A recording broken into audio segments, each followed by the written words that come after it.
About 90 to 95% of babies who are born have some sort of either cervical or cranial strain. Yeah, it makes sense. It makes sense. Shoving, The birth process is the biggest transformational event of both mom and baby's lives. Yeah. And I should also say, adjusting a baby is not like adjusting an adult. So it's not like a mini adjustment. It's completely different. The biomechanics of a baby's spine are completely different than an adult. I like to say it's like putting your finger on your eyeball. It's like that gentle. Wow. Or putting your finger on a stick of butter and waiting for it to melt. Wow. Like that's how gentle it is. Amazing. Because babies are so malleable, which means they're also really vulnerable to going out of alignment. Sure. But they're super malleable to put back into alignment. All the primitive stuff that the body is supposed to do is controlled by those cranial nerves. And so if we can get that moving, it literally makes babies thrive.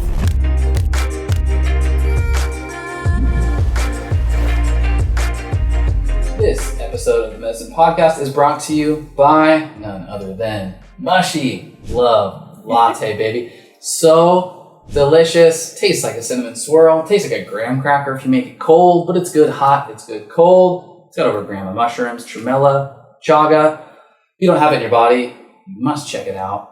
Take a look at themedicine.com. You should see a few options for getting Mushy Love Latte.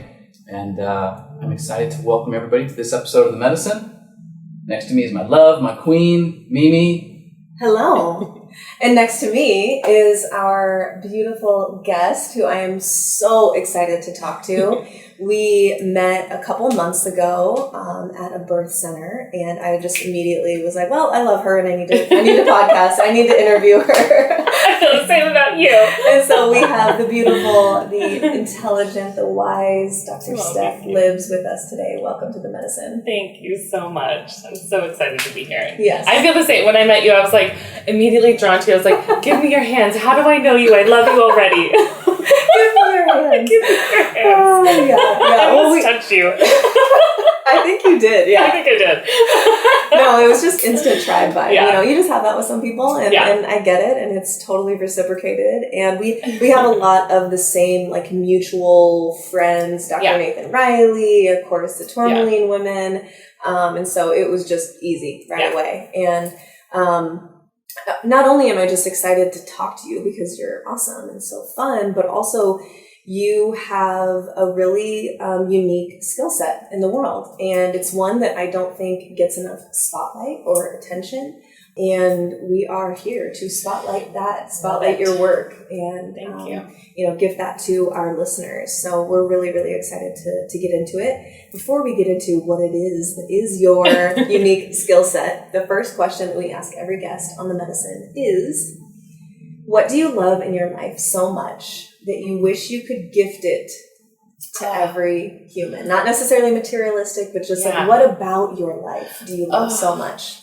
Oh gosh, this is such a good question. Well, first I thought you were going to ask what's in my cup. Because I know you asked that too. Yeah. Are you asking that next? No, usually that's only when we do our episodes. Okay, well first, side note. Shameless plug to our product. Shameless plug. So Mimi made me a cup of Mushy Love. I am obsessed. I am so obsessed. This is the most delicious thing. And I've been listening to your podcast, and I meant to order it a couple weeks ago, and we went on a trip and I got distracted and didn't. And I'm so obsessed with this. This is so delicious. It's on another level. So I wish everybody a cup of Mushy Love first. You guys, we did not plan that. We did not pay her to say that. They did not pay me to say that, but I really am obsessed. This is so good. Okay, so what do I love in my life? Well, I would say the mushy love that I have for my kids. Like, this sounds very cheesy and just like typical mom stuff, but like I cannot tell you the amount of like heart expanding love when you have a child is just on another level. Like I had someone a while ago was like, do you take like hallucinogenics and go on all these trips all the time? And I'm like, no, but like the love is a trip. Yeah. Yeah. So I truly wish that for people in the world is to like, if that is what you want to have kids, then to experience that and also experience it through an empowered process. Cause I had two very different birth experiences with my kids and, they were both wonderful, but one of them was significantly more empowering than the other. And that just like sinks deep into your soul and is like just mind altering, expanding more than any other drug can ever do. Like that's the medicine. Yeah. That's the medicine of life. Yeah, no doubt. It's been, as we've slowly, or maybe I should say me, slowly been like interested in the birth process and what parenting is like and really trying to, as we socialize the idea. Said like such an accountant. I've been like the most surprising aspect of this to me, and not surprising to those that we've gotten to know like yourself, is this transcendent love experience, this psychedelic experience that birth, that parenting, that this bond with the child actually includes, that we just don't talk about in culture. No. We have turned it into this sort of like mainstream joke that parenting sucks and kids are pain in the ass. Right. And it will, pull you lose your life. Yeah. And you just like, you lose yourself and everything is about the kids and like can't get anything done. And like, it's and then this mommy culture of like, I need my coffee and then I need my wine. Right. I need to go to Target. Yeah. Totally. It's like there's a lot more to it than that. Yeah, totally. Which obviously we're gonna get into a lot of that today. Yeah. Which is a perfect segue into, giving us a brief intro. Of course, we know you, but giving our listeners a brief intro on who you are and what you do in the world and how you impact people's lives. Right. Well, so I am a chiropractor, and when I was in chiropractic college, and by the way, getting to chiropractic college is quite difficult. So becoming a chiropractor is about the same amount of training as med school. You have to go to undergrad, and then you have to go to chiropractic college, which is 3.5 to 4 years, and it's basically med school with adjusting, learning how to adjust is fine. So it's a very rigorous process, and we do lots of clinical hours, and it's pretty intense. So when I was in chiropractic college, I was very inspired by this woman named Jeannie Ohm. She really developed the Webster technique, which is a pregnancy certification in chiropractic we can talk about. And she ran this big organization called ICPA, the International Chiropractic Pediatric Association. They provide all the training for chiropractors to really specialize in pregnancy and pediatrics. She was a big inspiration for me. She had 6 home births. 4 of them were unassisted, just with her husband and her other kids there. She was just like total badass. Really lived the chiropractic lifestyle, which is all about honoring the innate intelligence of the body, that our bodies are so brilliantly designed, like, taking one sperm cell and one egg cell, putting them together and creating an entire human being. It takes a lot of intelligent design. Like, that intelligence doesn't leave you at birth. Doesn't leave you when you're breastfeeding, So she like truly was an example of that. And so I was just very inspired by her, and went through all the training to become specialized in pediatrics and pregnancy. And so that's what I created in my office.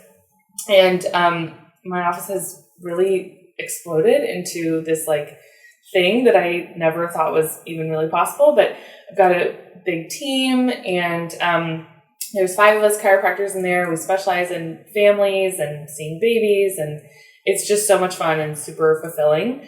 We also have a breastfeeding support group with a whole team of people who volunteer every single week to help moms for free.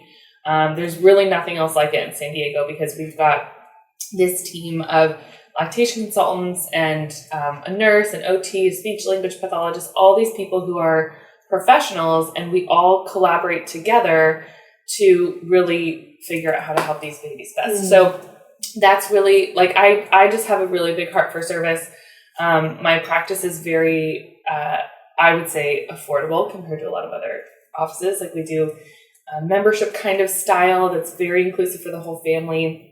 And that's really been like my thing, is like, if we provide good service, we have a heart for service, like the money will come after, So I know that's just always been my sort of theme for the office. So when I had my babies, I stepped out and then hired people to cover the practice for me. And then that just kind of led to this snowball of growth in the practice, which is how we've gotten to where we are. So, so that's really what we do. It's just help people as much as we can, and growing this team and this community, and it's so fun. Yeah, it's so fun. You definitely, we always talk about finding a labor of love. Yeah, and it definitely seems like that you've found that for yourself, and that ikigai, which we talk about a lot too, which is like what the world needs, what you can make a living from, what you're good at, and what you love to do. Yeah. And that's the ideal scenario for all of us. Totally. And then work doesn't feel like work. It just lights you up. It truly doesn't. And I feel like so sad for people that go to work and don't like their job. Yeah. Like, I don't know if that's like, that must really suck. I know. Yeah, totally. Well, great. Let's get into chiropractic. You mentioned that you went to chiropractic college, but then it sounded like, if I'm hearing you correctly, you had to go to extra education to learn how to adjust pregnant women and babies, correct? Yes. Okay. And so maybe let's start with the chiropractic benefits for the general population. Yeah. For someone who isn't necessarily pregnant or a baby. Right. Chase and I go in and we get adjusted, which we do regularly. What kind of benefits are people seeing? Because it's so strange. Sometimes, I've mentioned to a few people, this doesn't come up often, but there has been a few people where I talk, I went and got adjusted from the chiropractor, or someone in my family will say that they have an issue, and I'm like, well, have you gotten adjusted? Right. And they'll kind of like give a mini eye roll, and I'm like, no. If you've ever had the instant relief of having a chiropractic adjustment, you get it. Game changer. And so, I don't understand that. Right. Why people are not on board with it. Right. Yeah. And so I guess it's two different questions here. Yeah. But maybe let's start with the benefits and then roll with it. So they do tie in together. And I'll just mention briefly, there is some history with back in I think it was the 70s, the AMA, and prior to that, American Medical Association was very against chiropractic. Very, very against it. And they would actually provide medical students with pamphlets and information on quackery. And that included chiropractic. Totally. So the main one was chiropractic and acupuncture, and they lumped it all in with snake oil and stuff like that. So in the 70s, one chiropractor, one guy, sued the AMA. It went all the way to the Supreme Court, and they found that the AMA was being discriminatory against chiropractic. Wow. So it was this huge landmark case that they were wow, there really is a concerted effort to minimize chiropractic. So that, even though that case settled, there's still this lingering thing of chiropractors are quacks, what they do is quackery, because we're not mainstream medicine. And that's on purpose. Yeah. Right. Yeah. So getting into the benefits of chiropractic really started, we've had bone setters for centuries. Every indigenous culture has some sort of, I don't know the right words, but some sort of person who was the, medicine man or the medicine woman of the town. And a lot of what they did was bone setting. And actually, I think it's Aristotle has a paper called On the Articulations. And it's all about how the spine subluxates or moves out of alignment and creates dysfunction in the body. Wow. So this stuff is not new. It's not new. It goes back forever. But as a profession, it really started in 1895. This guy named D.D. Palmer was this magnetic healer in Iowa. The janitor of his building, they were somehow communicating one day, and he said he heard a pop in his neck 17 years prior, and then he went deaf. So D.D. thought, let's look at your neck and see what happened, maybe unpop it and see if that restores his hearing. It did. Wow. So Harvey Lillard was his name. He got his hearing back. And so Dee thought he found the cure for deafness. He was I found the cure. Let's market this to everyone. He sent notices far and wide. I found the cure for deafness. Don't be deaf anymore. Come get adjusted. Yeah. I clearly found the cure. So people just flocked to him. Many people did get their hearing back, but a lot didn't.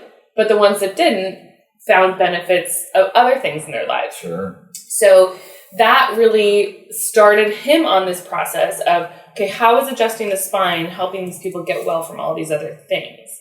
And so it just kind of snowballed and developed into this thing where they found the spine is what houses and protects the nervous system. Your spine is out of alignment, your nervous system cannot adapt properly. So when we adjust the spine, it helps the body heal and function and get the brain functioning like it's supposed to.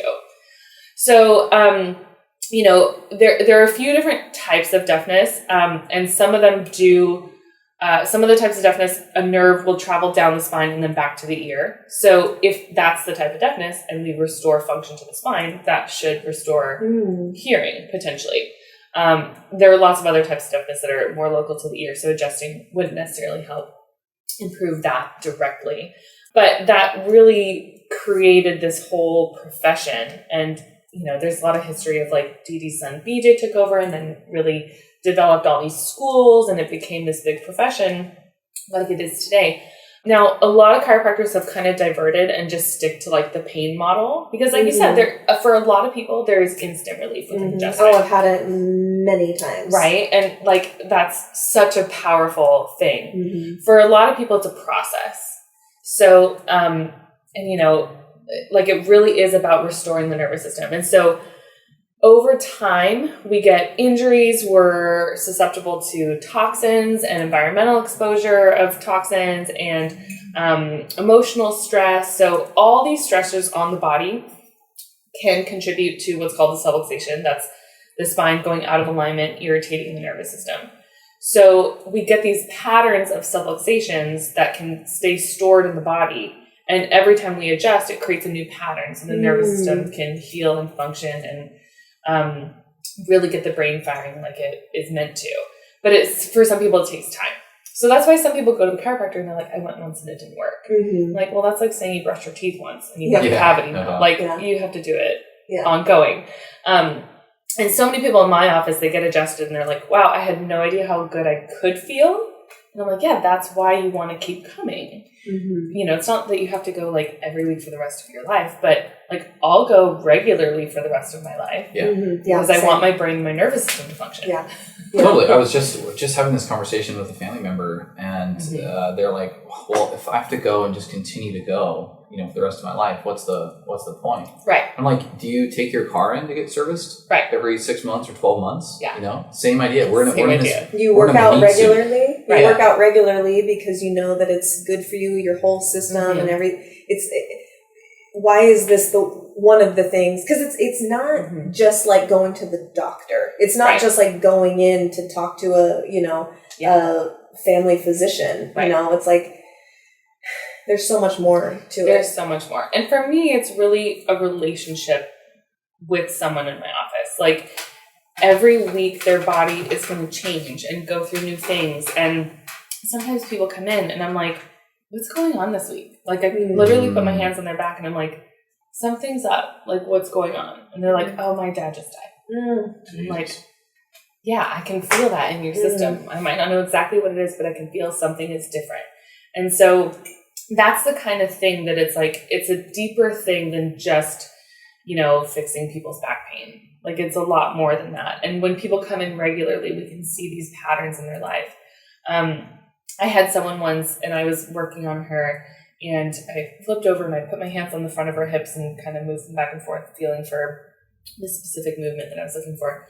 And I literally felt a baby's hand reach out and grab my hand. And I was like, where are you on your cycle? And she was like, how did you know I'm pregnant? Wow. Oh my gosh. I was like, I literally felt a baby jump out and hold my hand. Wow. And so like, it's so much more than just, coming in one time to pop your back. Sure. Yeah.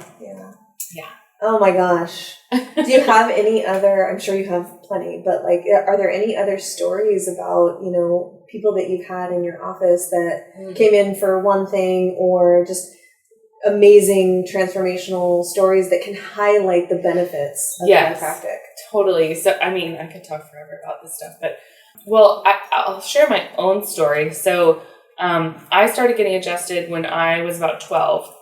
My parents would go to the chiropractor and they had back problems, so they went to the chiropractor. And I was a competitive cheerleader growing up, and so I was like doing flips and like, throwing my body around. I can see that. Competitive cheerleader. Can you see that? I'm a woo girl. I'm a woo girl. Totally fits. So that was like my growing up. And so I would see my parents go to the chiropractor, and I was like, I get headaches and my back hurts. Like, maybe I should get adjusted. And I was 12. I was like, this kind of makes sense. And the chiropractor was like, yeah, let's get you adjusted too. So I would get adjusted just when my back hurt or when I had a headache. It always helped with those things. So that, I was like, chiropractic works. This stuff's great. And I remember asking the chiropractor one day, I was like, how often should I get headaches? And he was like, never. What's healthy? I was like, oh, but like everybody gets headaches. And he was like, no. I was like, oh, so like, should I come regularly to prevent the headaches? And he was like, yeah, sure. Like, he wasn't even really like selling it. Yeah. But I remember coming to that conclusion on my own. Like, well, this makes the most logical sense. If you're not supposed to get headaches and chiropractic takes my headaches away, maybe I should come before I get the headache. Right. And so that was just, and I was like, all right, yeah, I'll do that. So I still just went as needed, but once I turned 18, I was working at a tanning salon.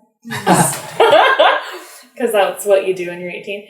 And this guy would come in, and he was a chiropractor. Well, I saw on his account he was a doctor. He was like kind of cute, and I was like, so doctor, what kind of doctor are you? I'm sure you made his day. Yeah. And he was like, I'm a chiropractor. I was like, I love chiropractic. And so we got chatting, and he was like, I'm looking for help in my office. Like, what are you doing with your life? I was like, well, I'm working at a tanning salon, obviously, because I'm 18. He's like, come in next week and interview. So I went in, and, I was like, this is a different kind of office. Like, this is a very wellness-based office, very busy. There's not like the pain posters everywhere. Right. And so I got the job, and I started working for him. I started getting adjusted regularly myself. And my whole life changed. My whole life changed. So I grew up very, I thought hydrating meant drinking Sprite. Oh, right. Whoopsies. Yeah. Whoops. Yeah, I'd go to the pediatrician, they'd be like, are you hydrating? I was like, does Sprite? Yeah. And they were like, yeah, it does. Cool. Looking back, I'm like, what pediatrician allowed that? Right. Anyway. Yeah, so I started working for him. I was getting adjusted regularly. My whole body changed. So from the time I was a kid, I was always getting sick. I was always on antibiotics, literally every 6 to 12 months or so. I'd be on another round. I was taking ibuprofen all the time for headaches. And so when I was getting adjusted regularly, all of that changed. And a couple months went by, and I was like, I haven't been sick enough for antibiotics yet. Is this related? And he was like, yeah, don't you see what happens with all of our patients? People come in and they don't need their medication anymore. Or, I remember one guy came in and he was completely contorted walking with a cane and was walking normally after. Wow. So, so that really changed my life. And I was like, this is what I'm meant to do with my life, is to be a chiropractor. So fast forward to my practice, and now in my office, the main thing I really work on now is babies and breastfeeding issues. And the biggest thing we see is babies who come in and moms are having a lot of trouble breastfeeding. It's painful to latch them. And when we adjust them, we do really specific cranial work as well. It just opens up baby's whole system, and then they can breastfeed better. And I really think that that's one of the best, most foundational things that we can do for humanity is to breastfeed. Because breast milk is such a powerful thing for any baby. Yeah. And so if we can create a better foundation for that moving forward, that will create a healthier society. Yeah. For sure. Absolutely. Backing up for a minute, you're getting adjusted regularly. You don't need antibiotics. You're not getting colds. You're not having headaches. Yeah. In a minute, if you were to describe that to a kindergartner, what's going on? You know? And the way that I have to think always is what's an analogy or metaphor? It makes sense. Our entire body and the way that it functions is a series of communications back and forth. Right. And if we are having some level of interference with the communication, let's just say between our hips and our brain, that our brain isn't properly able to equip or or add or recover what's necessary in order for the hip to function properly, unless the communication is as clear as possible. As such, you make an adjustment. But that's broy. So I would love to hear from you, what's going on? So, that's actually a really beautiful explanation. So I like to describe it in a few different ways. One is like every level of the spine is like a dimmer light switch. And so if you're subluxated, it's like taking that light switch and turning the dimmer down. So the light is, you've got less light expressed in the body, which is actually what subluxation means. Sub, less than, less. Lux means light or location, and ation is a condition. So it's a condition of less light being expressed in the body. So it's like taking that dimmer switch and turning the lights down. Your body can still function. There's still other lights on, but it's just dimmed down a little bit. And over time, we start to see dysfunction in the body. So another example would be like, I don't know cars, but I'll try and use cars. Like if your alignment is off in your car, everything's going to wear down faster. Right. You can still get from point A to point B. Your car still works, but like you're going to have to change your tires faster, that kind of thing. Another example would be like playing a game of telephone, right? Like if one person is not listening, that message is going to get miscommunicated down the line. So same thing. But the brain is so adaptable. But if the nervous system is firing on all cylinders, it's going to adapt properly. So that's the thing. Like when you're subluxated, your brain literally cannot get the right messages to send back to all the organs, all the muscles of the body. They're not going to function like they should. So anytime someone's like, oh, I needed a right hip replacement. Is your right hip older than your left? No, they're the same age. Why did one wear down faster than the other? Maybe you were out of alignment since birth. And so that's really why I specialize in pediatrics and pregnancy, because if we can start from the beginning, how much can we prevent? How much more upstream is birth? Which is just a very useful segue, because I want to talk about the Webster technique. So what is the Webster technique, and how can getting chiropractic adjustments make birth easier on mom and baby specifically, and then fan out from there wherever you want? Love it. Okay, so the Webster technique is a specific chiropractic technique where we can analyze the spine and the pelvis and create more balance in the pelvis and the musculature around it to create a better uterine environment. So the uterus has lots of ligaments and connections to the actual pelvic bones.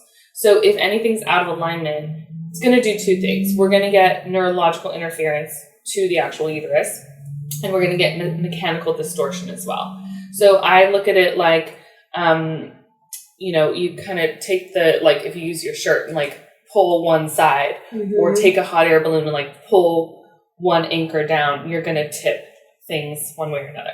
So that's going to create a mechanical distortion. So baby might not have enough space to move around or enough comfort, or maybe one side of mom's belly muscles are going to be just a little bit tighter than the other.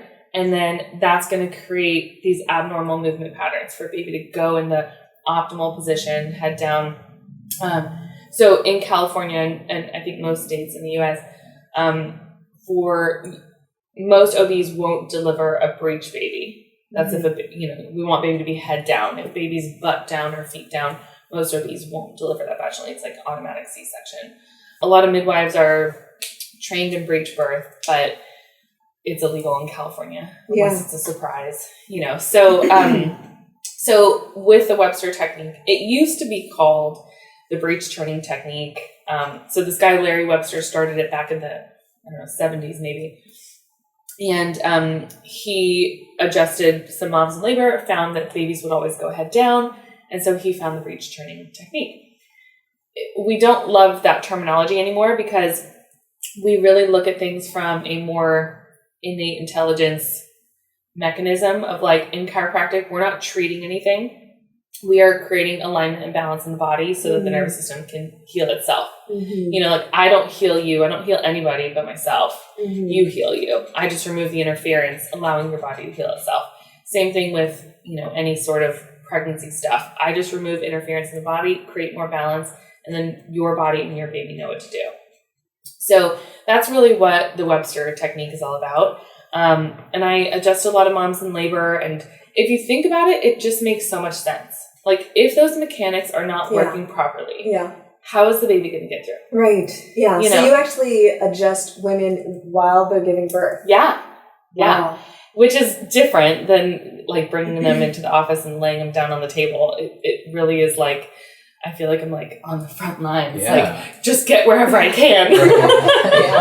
Yeah. So you're just getting in there in between surges or during or like, this is so fascinating. Yeah. So I'll just tell moms like go in whatever position's comfortable and I'll work around you.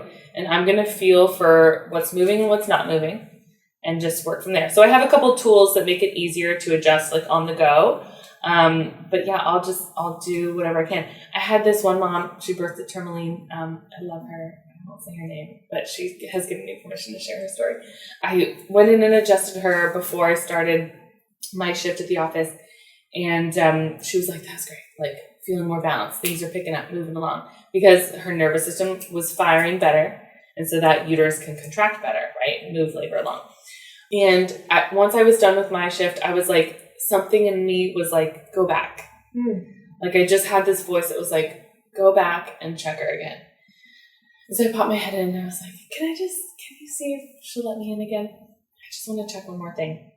And so I go in again and I felt her pubic bone, which is right in the front. And it was so tucked up and high. Like I'll never forget the feeling of how off it felt. And it's because the pelvis has to expand, right, with every surge through labor. And so I adjusted it again. I was a little more aggressive than the first time because I was like, I want to get this moving and get her like set. So I get in there, adjust, I do a couple other things. And then I left and got a call. Baby was born like shortly after. Wow. And that kind of thing happens all the time. You know, I had another friend, same thing. I went in and adjusted her and she started pushing like when I left. So because it really fires things off, like your nervous system is now firing better. Yeah. And so we know there are these little neurons inside the spine that when we stimulate them through an adjustment, it fires off to the brain so much faster. So even like the vagus nerve, like everybody talks about the vagus nerve these days, the vagus nerve runs right in front of the first bone in the neck, and it travels almost everywhere in the body, including the uterus. So if we can get that move, like even an adjustment in the upper neck can get the uterus firing better. Amazing. Yeah. Yeah, I mean, I don't know. It takes zero like brain power for me to see why this should be, you know, almost like universal. Right. Like, why is there not an attending sort of like chiropractor in the hospital? Isn't that so funny? Okay, so a quick story about that. My daughter was born, so she's my first. We were planning a home birth with her. It was a very long labor. I was in labor for 3 days at home. I was exhausted. And like, you know, my whole world is like everything natural and crunchy. And I was like, I'm going to have my baby in a field and just sneeze her out. It's going to be so easy. Little did I know it was going to be 3.5 days. So literally like the 71-hour mark, I was like, I'm calling it. I'm done. I need the drugs at this point. So we went to the hospital and we got all the drugs and the OBs were like threatening that my baby was going to die and if we didn't do a C-section. And I was like, oh, these people no, you have no evidence to support that. Anyway, she was born and we go back to our recovery room and, they come in like every 5 minutes to do another test. And we declined a lot of things, but the audiologist came in to do her hearing test. Tested 1 ear. She passed that fine. Went to the next ear and she was like, she didn't pass. I'm going to check again. Checked again, didn't pass. She goes, I'm going to check one more time, but if not, we're going to have to do further testing. Now, I was like not in my right mind because I was in, birth recovery land still. But my mother-in-law was there, who's also a chiropractor. And she goes, can we adjust her first? And the tech was like, it's your baby, do whatever you want. And that it was also a note like, yeah, why am I asking permission? Yeah. It's my baby. Yeah. So I was like, okay, I'm going to adjust her. I'm going to give her first adjustment. So I started working on her. Her upper neck was off, so I was just holding that and then did some cranial work. She started moving her head and swallowing, and the tech was like, well, that's a good sign. Checked her again, passed. Wow. Yeah. Wow. Yeah. That is amazing. Yeah. So she's my little Harvey Lillard. Yeah. The same guy the start of the story, Wow. right? Wow. That's amazing. But the tech was like, can you follow me to every room? Yeah. I was like, I would love to, but I'm kind of recovering right now. Right. But maybe next time. Yeah. But like, it was the fact that she even knew to say that. Like, she was like, why don't we do this for everybody? I was like, yeah, why don't we? Right. Why not? Yeah. Because there's no money in getting people well. Yeah. Right? Like, we have this medical system that is such this huge beast of an establishment that is really hard to turn around. And, you know, they make money on pharma and surgeries and, you know. It's not going to come from the top down. It's going to come from the inside out. Yeah. It's going to come from people creating parallel structures. Yeah. And then the individuals seeing the allure or the freedom within the parallel structure and making the change themselves, and then looking back and saying, hey, friends, family, like this is, exactly. It's just not set up that way to, and we know this, we've had this conversation 1,000 times on this podcast with basically every guest. It's like, the system is not set up that way to assist you in staying holistically healthy or getting holistically healthy, and staying that way. Like, we have a system that, you know, is shines so brightly in emergency medicine, surgery, procedures, things like that. Like, it's just, we have to stop expecting the system or the rulers that be or whoever to somehow give us the information to keep us healthy or get us healthy. Right. It has to start with us. Absolutely. Yeah, we have to be our own advocates and do our own research, and because it's just, you know, it's not going to be handed to you. Yeah. Do you see, from your perspective, mom and baby chiropractic assessment and or adjustment a critical component to childbirth or like an elective?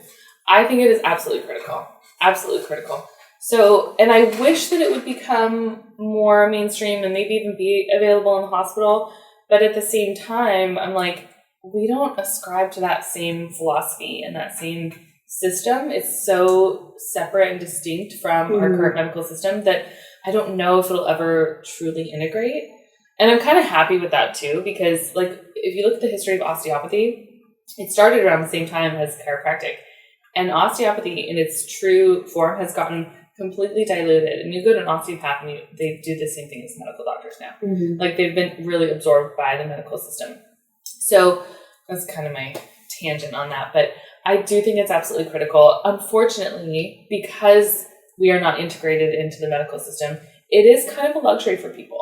And, you know, that's not lost on me. Like, I know when people come in, they're paying out of pocket. Yeah. They're coming in on their time. Like, we're not part of that system. Yeah. And so, you know, it's tough because I do want to make it accessible to as many people as possible, which I think we do a really good job in our office of making it as affordable and accessible as possible. But it certainly is a luxury. But I also think it's essential. What are some signs, like new parents, we have a child, we're looking at our newborn, beautiful, but what should we be looking for that would suggest they might need to go to a chiropractic assessment? So there are a handful of things. Anytime a labor is really long or really short, I think that's like I think any baby should get adjusted. And we do actually have research that shows about 90 to 95% of babies who are born have some sort of either cervical or cranial strain. Yeah, it makes sense. It makes sense. Shoving, I don't need to explain the anatomy, I guess. I need one just getting out of the car. Yeah, totally. Right, I slept wrong. Yeah, right. Yeah.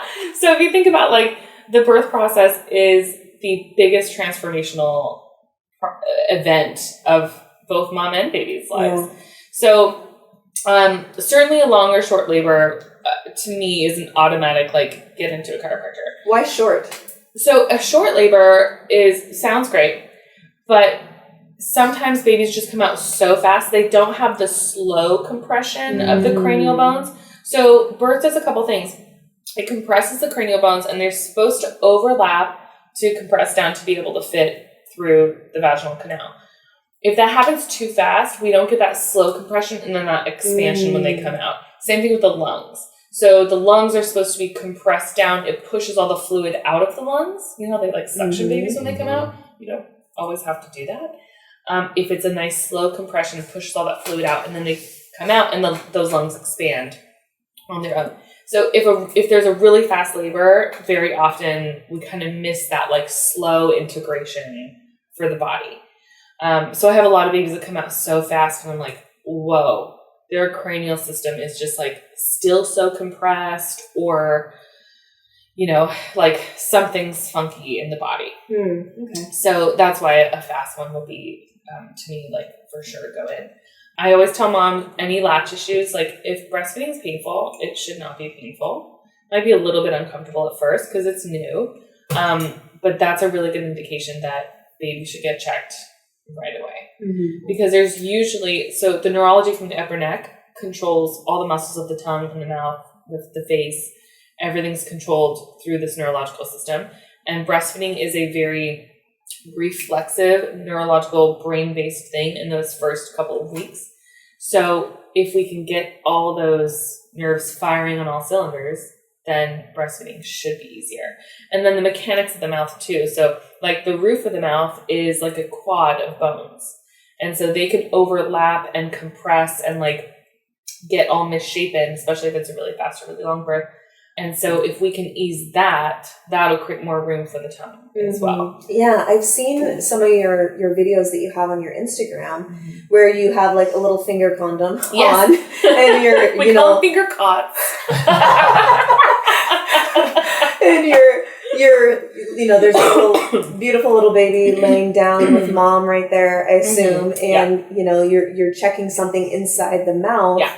And I've heard you speak about the palate and adjusting the palate. Yeah. And even as I don't know if you know this, but I'm a registered dental hygienist. Yes. And so like, I forgot about that. And I didn't even know that you could reform or adjust the palate. Yeah. To achieve a better latch and, you know, more success with breastfeeding. I thought a shallow palate was a shallow palate. And if you got, you know, a high palate, also not great. But somewhere in the middle is what we want. And I thought maybe it was just like a genetic thing. Yeah. So that's so fun. I forgot that you were a hygienist. That's right. So yeah, the palate doesn't actually fuse until around age 10. So there's a lot of opportunity for movement in there. And to me, the palate is one of the most, powerful things to adjust on a baby for a couple of reasons. One, it does create more room and more function for the tongue. But the other thing that it does is the back of the palate, so we've got the maxilla bones in the front, which are like the upper, sort of upper jaw bones that extend, and then the palatine bone, which is a little bit further back. And so the palatine bone has to lift up and down. But then that attaches to a bone called the sphenoid. And the sphenoid is like, we call these your temples. These aren't actually your temporal bone. It's actually back here, but we call these your temples. That's actually your sphenoid. And the sphenoid is very deep. Like if I were to draw a 3-dimensional model, it's like deep here, here, here. Like it's very deep there. So if we get the palate moving, it actually helps to get the sphenoid moving. And the sphenoid is like the keystone of the entire cranium. 9 of the 12 cranial bones run through the sphenoid. The other 3 are just adjacent to it. And so those cranial nerves are what control just about everything in the body. Like all the primitive stuff that the body is supposed to do is controlled by those cranial nerves. And so if we can get that moving, it literally makes babies thrive.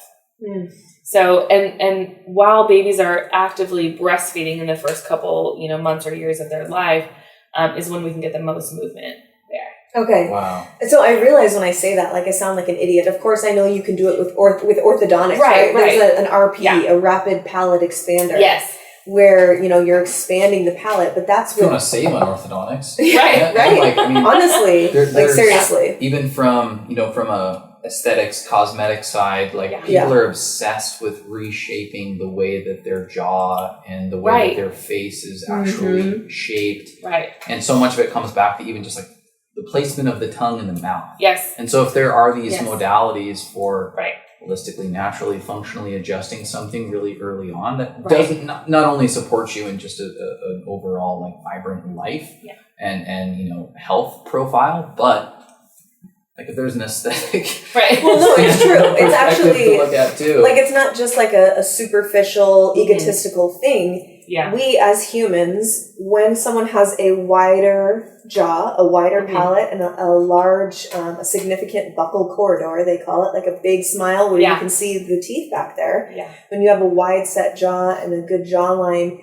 that is communicating health, right? Symmetry and health to the opposite sex, which then is, there's a reason why, you know, someone with an asymmetrical versus someone with a symmetrical and like very wide set jaw and like everything is set, like there's a reason why they look more attractive. It's because they actually look healthier to us. Exactly. Yes. It's because they are. Isn't that a thing with the blue zones too? Don't the blue, I think that's the thing with the blue zones, the people who live to 100, they have these like very strong jawlines and very straight teeth, and like they don't have orthodontia. Yeah. Right. So it's so interesting. But that is something I'm curious about. Like, I've been in practice for almost 12 years now, and I'm curious to see like how many of the babies that we see now are not going to need palate expanders or orthodontia later on. Yeah. And I mean, I think a lot will.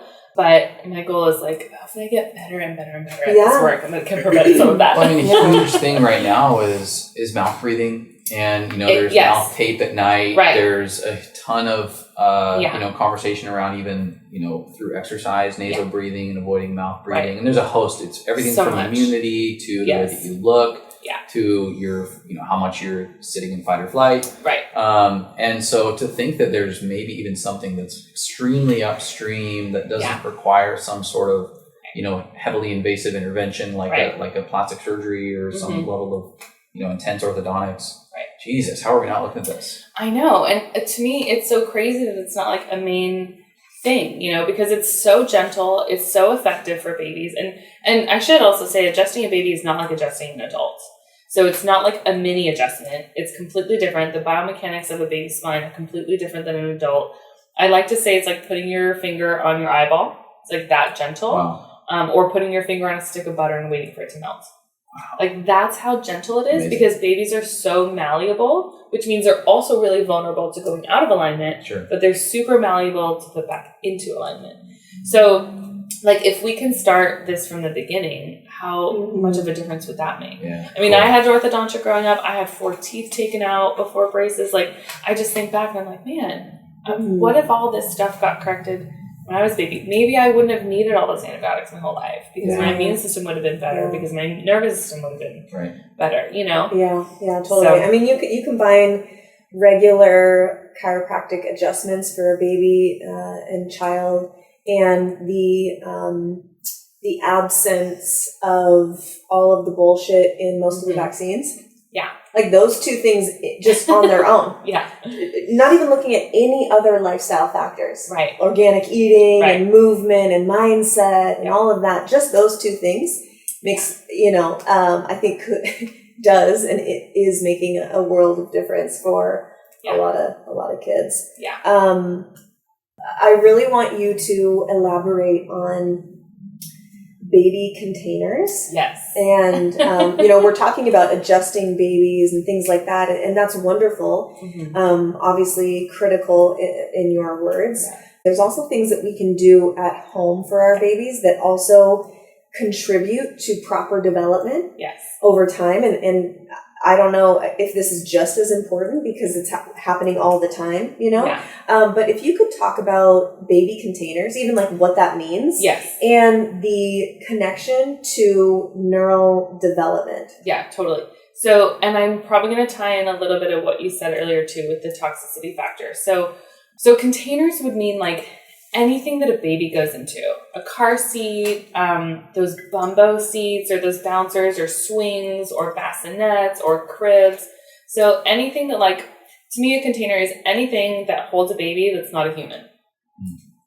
So, and we talk about like over marketing to moms, like so many of these things are over-marketed to moms for convenience. Yeah. Right? Like, and they don't hold your baby. They are very convenient. They are very convenient. And a lot of, like, the snoo. Have you heard of the snoo? No. It is this bassinet crib thing that swaddles the baby and then, like, vibrates them. Wow. Very fancy. Very fancy. They're like $1,700. Oh, God. I'm like, okay, that's ridiculous. And it's trying to replace a human. Yeah. But it's like what that baby actually needs is a human. A heartbeat. A heartbeat. Yeah, this is like the sex doll for babies. Yeah. Oh my God. It totally is. That's hilarious. It totally is. It totally blow-up doll for a baby. Yeah. I'm going to use that. Yeah, I'm so going to use that. It's so good. Oh, gosh. So all of these containers are really replacing what a human is supposed to do. So when you hold a baby, their breathing, their nervous system, their heart rate, everything is co-regulated with you. And it's all so by design. So I'm going to go on a couple little tangents here, but they all kind of relate together. For instance, co-sleeping with your baby, your exhale of CO2 triggers them to breathe. That's protective against SIDS. Wow. Which is sudden infant death syndrome. It's a whole other topic we could Yeah. get into somewhere. Babies don't just die from sleeping. Yeah, that sounds it's like not a thing. bullshit syndrome. XYZ. Definitely, like, we don't know what it is syndrome. That's what that is. Or we refuse to look into it. Or we refuse to acknowledge what it is, right? Yeah, right. So, and then we like think of all that stuff and like the toxic load that babies go through from the start, you know, like, like, is mom put on medication when she's pregnant? Is she, you know, vaccinated for COVID and the flu and Tdap, which they push on pregnant moms all the time. So now baby's getting exposed to that. And then as soon as baby comes up, like, I love that they tell moms, don't eat raw fish, don't eat soft cheese, don't smoke, don't drink, don't do this. But as soon as your baby comes out, we're going to vaccinate them with all these toxic ingredients that you would be put in jail for if you let your baby drink. Right. Yes. Well, I mean, and this is a whole nother conversation, but, you know, Hep B is one of the day one vaccines where hepatitis B is there is actually zero risk if the mother doesn't have Hep B, which is like 0.01% or 0.1% of mothers actually have Hep B, and they've already probably been screened for that. Already screened. So there's actually zero benefit for a baby to receive that. And there's only risk associated. Exactly. Because I was actually just listening to Dr. Paul Thomas. Love him. He was on Nathan's podcast. Yeah, and I listened to that this morning, and he was talking about Hep B specifically, and he was saying it's 250 micrograms of aluminum just directly mainlined into the baby, where 50 micrograms is the upper limit for an adult. So why are we giving 5 times the amount to a newborn when there is actually, if that mother doesn't have hepatitis B, there's zero benefit. Statistically zero benefit. What the fuck? What are we doing? What are we doing? Anyways, again, that's another conversation. But it is tied in. But it all ties in. So, like, to me, so much of what we're marketed to, whether it's vaccines or containers or like sleep coaches or whatever it is for convenience for the mom, because we kind of live in this society that's like, you should breastfeed but not in public. Like, your baby should be contained away, and like, do you have a good baby? Because I guess a baby that doesn't cry is a good baby. But then we like train them to sleep and just be quiet. We're not actually training them to sleep. We're training them to be quiet and not express emotion and connection and what they actually need. So like, it all goes in together, because very often I get this like clinical picture all the time. A new family comes in with their baby. They come in because their baby's really colicky or like having trouble latching or something like that. Mom maybe and this is no judgment, because like I had a medicated birth too. Mom maybe had a medicated birth. Baby got all their shots. They're trying to feed on a schedule rather than on baby's cues.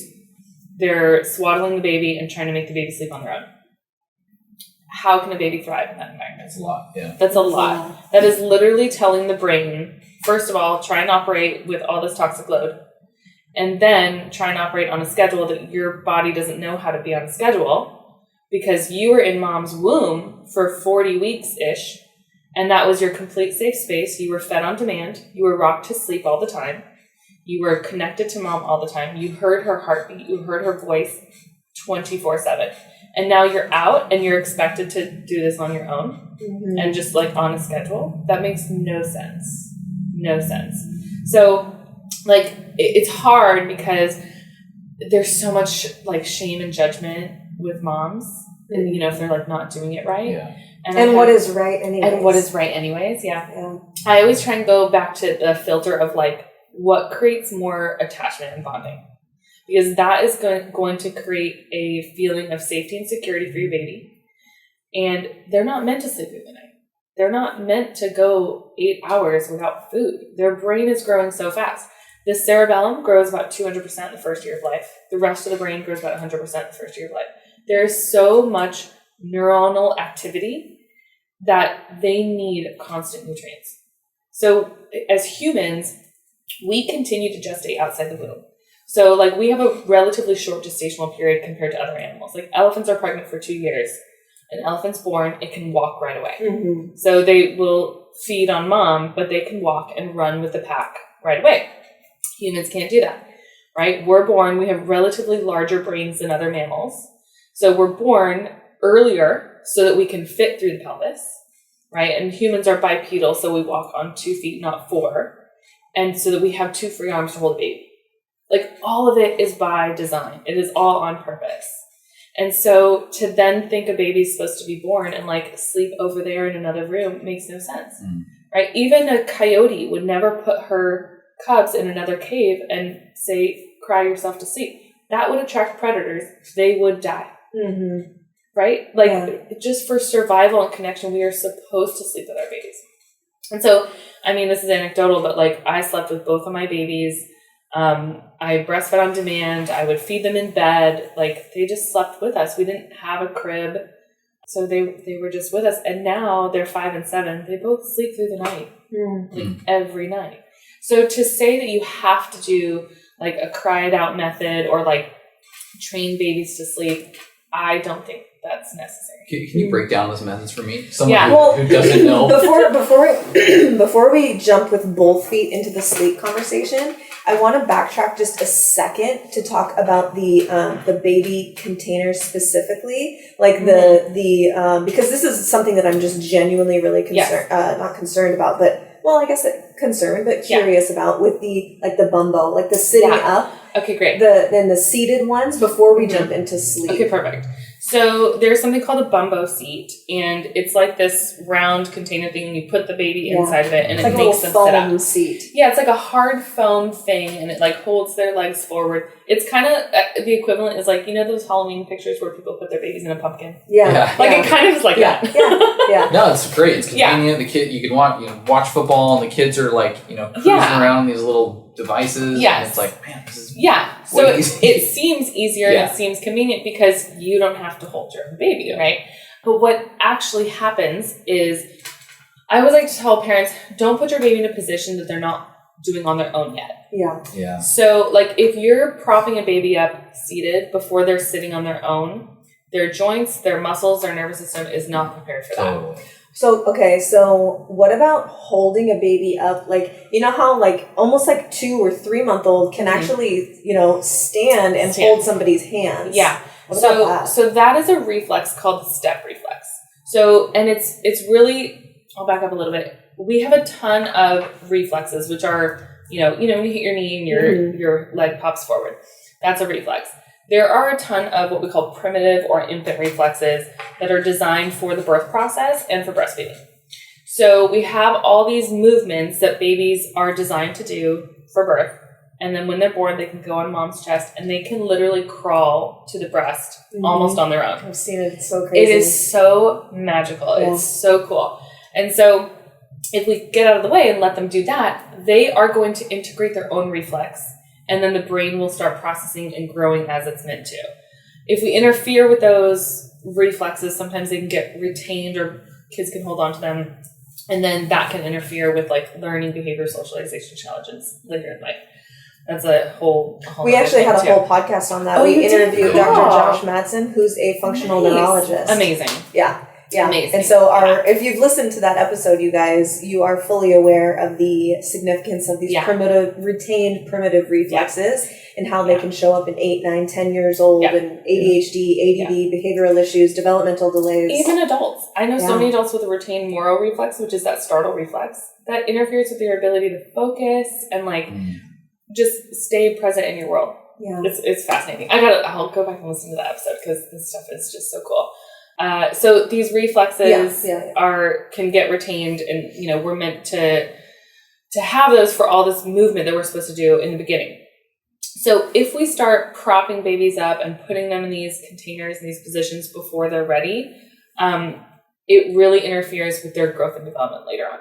So like we're supposed to go through these very specific progressions of movement. For instance, like babies first learn to hold their head up. So then they develop that neck and head strength. And then they're going to work to getting to like a plank position, and then all fours, and then they're going to crawl, and then they're going to pull themselves up. So like that step reflex that babies can stand is really for the breast crawl. So that they push on the mom's uterus. That actually helps the uterus clamp back down and prevent hemorrhage, which is like such a cool design. And it helps them get to the breast. So it's like this multi-purpose thing. So they hang on to that reflex, and then that's going to help them later on with crawling and then eventually walking. So if we try and activate all that stuff too soon, now we're going to hang on to reflexes. So like if you put a kid in a bumbo right away, that's going to force them to sit upright before their trunk is ready for that. And then they're getting a different sort of neurological input and a brain input.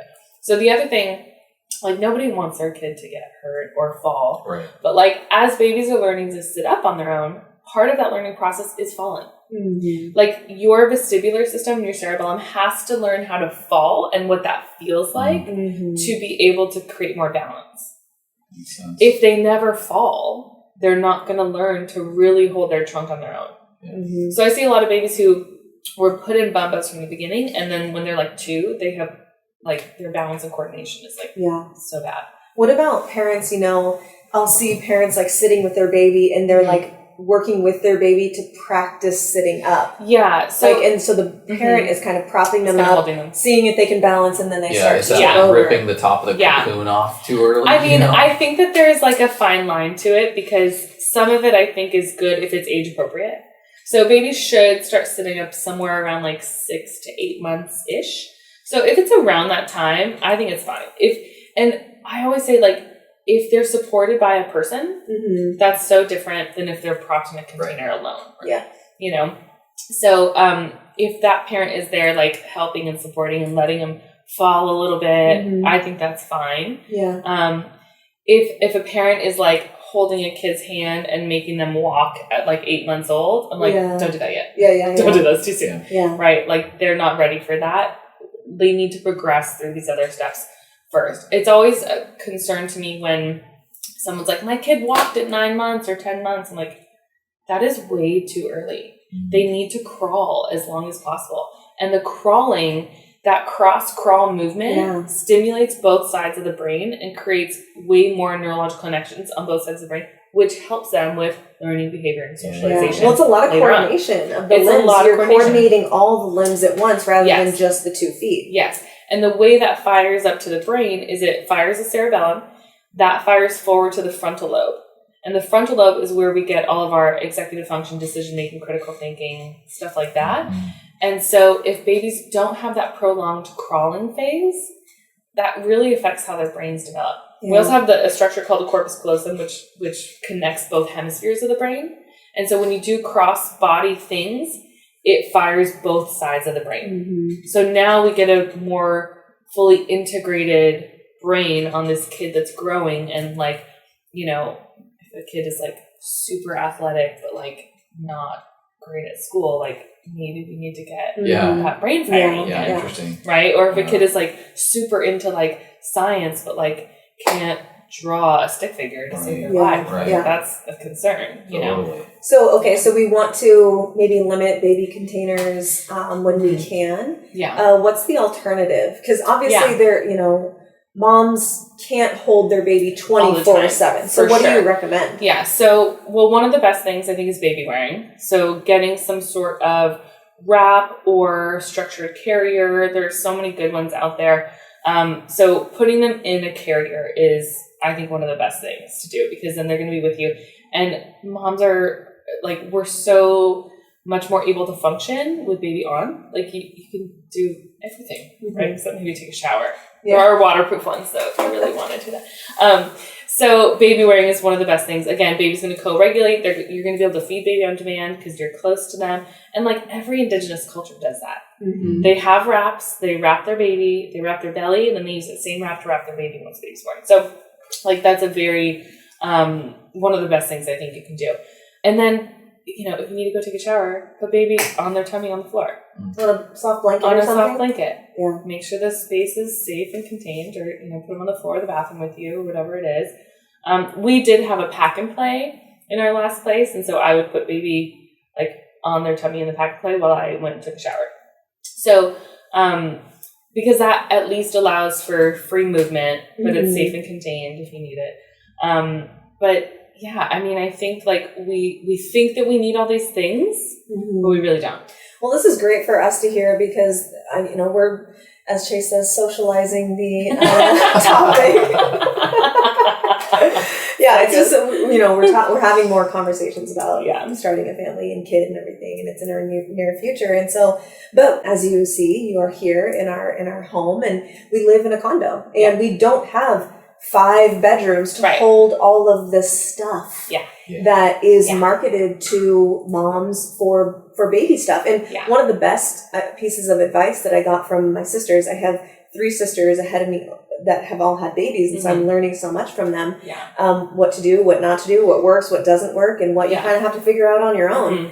But one of the pieces of advice was like, only get the absolute bare necessities, and then from there, Amazon is 2-day shipping or sometimes same-day shipping. So if you don't purchase something until you get into it and you're like, oh, I actually need this thing now. I'm realizing that I need this thing, because you probably hear this all the time from moms where your registry, you just explode. The baby stuff is just like vomited in your house, and it's everywhere. And I wonder, I go over to people's houses and I'm like, how much of this stuff is just accessory or used once? Right. And so it's never need it again. Yeah. Well, so same thing, like when we had both of our babies, actually, we lived in a really tiny beach house, like 800 square feet, the 4 of us and a dog. Like we had no room for anything, right? But like the beach was our backyard. Yeah, like a true San Diegan. True San Diegan. Yeah. It's a trade-off. True San Diegan. So it was kind of a blessing, because I was like, I don't have room for all this shit anyway. Like we cannot put a crib in here. It'll be in the living room if we have a crib. Right. So we avoided a ton of that stuff. But it's just so funny. Like, there's like wipe warmer machines. Like, fucking hold it in your hand for 30 seconds and it'll warm up. Why do you need to warm the wipe? Like, I don't get it. There's like drying racks for all the bottle pieces, like for pumping. I'm like, you put it on the rack, on the counter. Like, I don't get it. Why do we need all this extra stuff? And so I think it's so funny, like, because chiropractic, I think, is a bit of a luxury, but I'm like, I see all this shit that people are buying. Right. Don't get all that stuff. And put on your registry a lactation consultant, a chiropractor, a massage. Like, put that stuff on there. Breastfeeding clothing. Like, put the stuff you actually meal need. support a meal for postpartum. Service. That's so true. I'm 100% in that camp with you, and I'm so glad that Chase is as well, and like that we get to talk to people like you together, because I think we just get sold to over and over and over, and this is not just in the birth and pregnancy space. This is everything. No, I mean, I've been in conversations in the business world where literally you bring a product to market, and then the next conversation in the product pipeline is, how do we make this for kids? How do we make this for moms? How funny. Because there's such high conversion rate for anything that says baby or mom next to it. Right. And it's just like, hey, if there's a way to, which they really don't do anything, heads up everybody out there, if you're making a kid's product as a second or third product off of an original that's meant for adults, it's usually just like a shrinkage in the serving size, or and maybe a different label. It's a different label or a different color. Yeah. But there's not a whole lot going on intentionally so funny. behind the scenes, just as a heads up. That is so funny. Well, it's like there's this thing called the DockAtot, which is like this pillow cushion thing the baby can sleep in. And they're like $200. It's a fucking dog bed. I can go to Petco and get the same thing for $20. That's so funny. It's a dog bed. My sister talks about a DockAtot all the time, and they're great, but it's a dog bed. Yeah, it is. It's literally just like a tiny bed with a little foam on the outside. Yeah. I'm not saying people go buy a dog bed and put your kid in it, but but also you could buy a dog bed and put your kid in it. I'm learning so much. God, this is awesome. Okay, so now I think we're ready to jump with both feet into the sleep conversation. Okay, let's do it. Which this is perfect because we touched on it a little bit, but the over marketing too, that we're talking about. You had a post recently. I think it was back from September. And you said it was like a little carousel. It was just 2 slides. And the first one was what people think you need to support infant sleep. And you listed white noise machine, swaddles, DockAtot, baby swing, a rocking bassinet, pacifiers, and sleep training. And then you slide it over and it says what you really need to support infant sleep is yourself and your boobs. Yep. Okay. Please elaborate on that. Okay.